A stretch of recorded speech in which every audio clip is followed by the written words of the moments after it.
Guys, welcome in another video.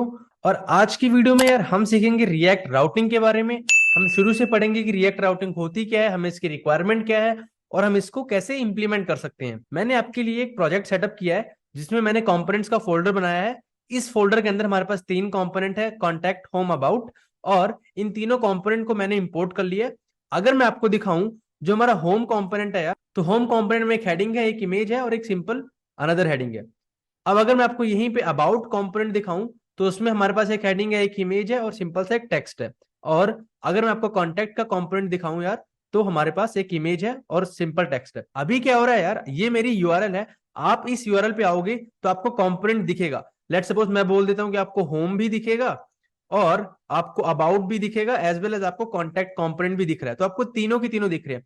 पर आप ये नहीं चाहते हो। आप चाहते हो कि अगर इस यूआरएल के बाद मैंने स्लैश होम लिखा तो मुझे होम कंपोनेंट दिखे, आपने स्लैश अबाउट लिखा तो आपको अबाउट दिखे, आपने स्लैश कॉन्टैक्ट लिखा तो आपको कॉन्टैक्ट दिखे। मतलब आप यूआरएल्स को अपने कंपोनेंट्स के साथ मैप करना चाहते हैं। तो यार इस चीज को हम बोलते हैं react routing.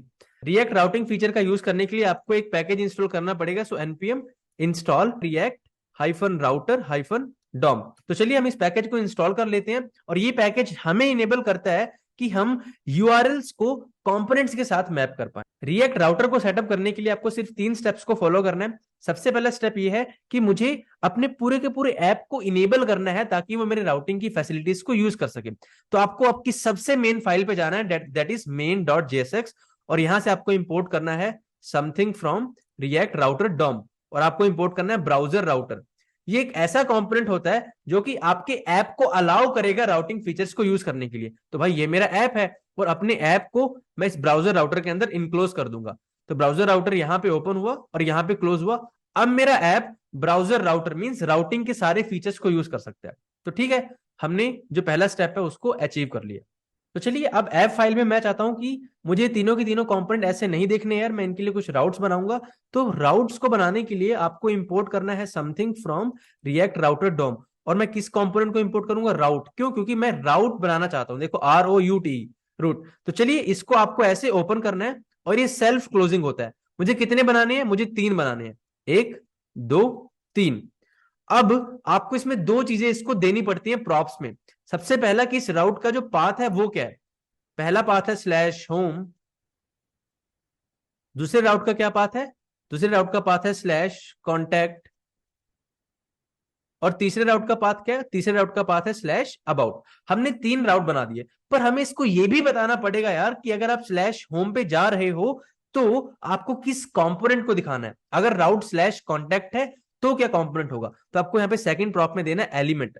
Element equals to curly brackets में आपको अपना कंपोनेंट यहां पे लिखना है। तो कैसे हम कंपोनेंट को यूज करते हैं? ऐसे स्लैश होम, राइट।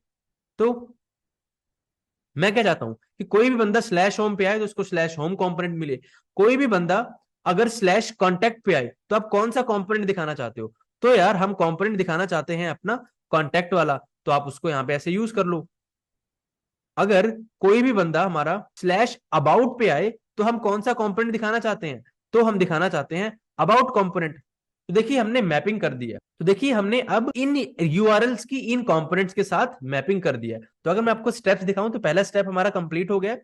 अभी हमने तीसरा स्टेप कंप्लीट किया है जिसमें हमने डिफाइन किया है इंडिविजुअल राउट। हमने तीन राउट को डिफाइन किया है। बट यार अगर आप मल्टीपल राउट्स डिफाइन कर रहे हो, चाहे आपके पास सिंगल राउट है, आपको इनको एक पेरेंट के अंदर इनक्लोज करना पड़ेगा जिसको हम बोलते हैं कलेक्शन ऑफ राउट, और उसको हम बोलते हैं राउट्स।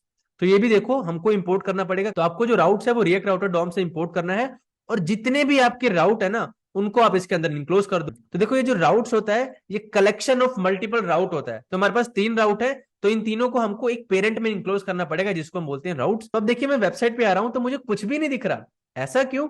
तो अभी जो हमारे पास यूआरएल है वो किसी से मैच नहीं हो रही है। देखिए अगर मैं ऐसे स्लैश होम हटा दूं, अब मुझे होम एलिमेंट दिखेगा। क्यों? क्योंकि जैसे ही मैं वेबसाइट पे आया बाय डिफॉल्ट उसकी यूआरएल स्लैश होती है। तो देखिए अगर मैं इसको हटा भी दूं और मैं यहां से इसको सेव करूं तो मुझे होम कंपोनेंट दिख रहा है। पर नहीं, मैं बोलूंगा होम कंपोनेंट सिर्फ स्लैश होम पे ही दिखे।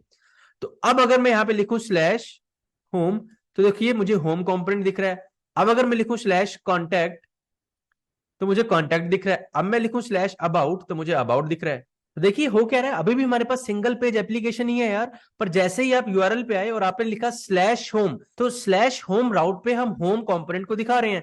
तो होगा क्या, अगर आपने स्लैश होम लिखा है तो जो आपकी सिंगल पेज एप्लीकेशन है यार उसमें आपको होम कंपोनेंट दिखेगा। अब अगर यूआरएल पे लिखोगे आप स्लैश अबाउट, तो स्लैश अबाउट जैसे ही पाथ मैच होगा उसके लिए हमने एलिमेंट कौन सा दिखा दिया, अबाउट अस का, तो हमको ये वाला एलिमेंट ऐसे यहाँ पे दिखेगा।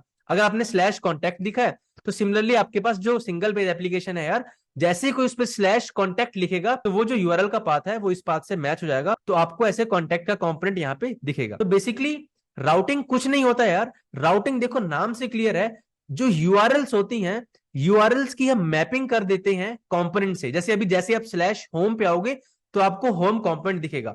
अब लेट सपोज आप इसको कुछ भी दे सकते हो यार, मैंने लिख दिया यहाँ पे स्लैश कॉन्टैक्ट स्लैश मी, तो अब अगर मैं स्लैश कॉन्टैक्ट पे जाऊं तो मुझे कुछ भी नहीं दिखेगा। क्यों, क्या हमारे पास स्लैश कॉन्टैक्ट का कोई पाथ है, नहीं, ऐसा तो कोई पाथ है ही नहीं। मेरे पास स्लैश कॉन्टैक्ट स्लैश मी है, तो मुझे इसको यहाँ पे ऐसे स्लैश मी लिखूंगा तो मुझे वो दिखेगा। तो ये वाला पाथ वो लेगा और इस पाथ को वो सारे के सारे राउट के साथ मैच कराएगा, तो ये वाला पाथ मैच हो गया और हमको उस पाथ का रिस्पेक्टिव कंपोनेंट हमारी सिंगल पेज एप्लीकेशन में रेंडर हो जाएगा। रिएक्ट राउटर को सेटअप करना बहुत इजी है यार, आपको बस इन 3 स्टेप्स को अच्छे से फॉलो करना है। सबसे पहले यार तो आपको रिएक्ट राउटर डॉम को इंस्टॉल कर लेना है with the help of NPM. जब वो इंस्टॉल हो गया तो आपको इन 3 स्टेप्स को फॉलो करना है।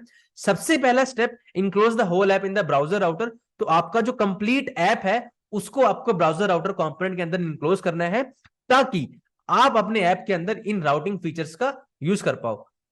ठीक है, दूसरा स्टेप है डिफाइन द कलेक्शन ऑफ राउट, तो जिस भी कंपोनेंट को आपने इनक्लोज किया है उसमें आप जाओ, तो उसके अंदर आपको एक पेरेंट ओपन करना है राउट्स। इस राउट्स के अंदर आपको इंडिविजुअल राउट्स को डिक्लेयर करना है, तो आप इंडिविजुअल राउट को डिक्लेयर करोगे विद द हेल्प ऑफ राउट, और इन सभी को आपको इनक्लोज करना है in the parent routes. Let suppose आपकी वेबसाइट है xyz.com, तो xyz.com के बाद जो आएगा वो आपको यहां पे लिखना होता है, जैसे स्लैश होम स्लैश अबाउट, आपको पूरी यूआरएल नहीं लिखनी यहाँ पे, राइट, तो आपको सिर्फ पाथ लिखना है। तो थर्ड स्टेप में आपको इंडिविजुअल राउट्स देनी है और आपको पाथ प्रोवाइड करना है, और जब ये पाथ मैच हो जाएगा तो इस पाथ पे आप कौन सा एलिमेंट दिखाना चाहते हो वो आपको देना है। तो आई होप गाइस आपको अच्छे से समझ आ गया होगा कि रिएक्ट राउटिंग होती क्या है। आप बस इन 3 स्टेप्स को हमेशा याद रखो यार, और आप इसको कभी भी नहीं भूलोगे। अब इसमें बहुत सारी चीजें पेंडिंग है, वो हम करेंगे नेक्स्ट वीडियो में, मैं नहीं चाहता ये वीडियो लंबी हो। तो आज के लिए इतना ही, मिलते हैं नेक्स्ट वीडियो में। Make sure you subscribe the channel and hit the like button.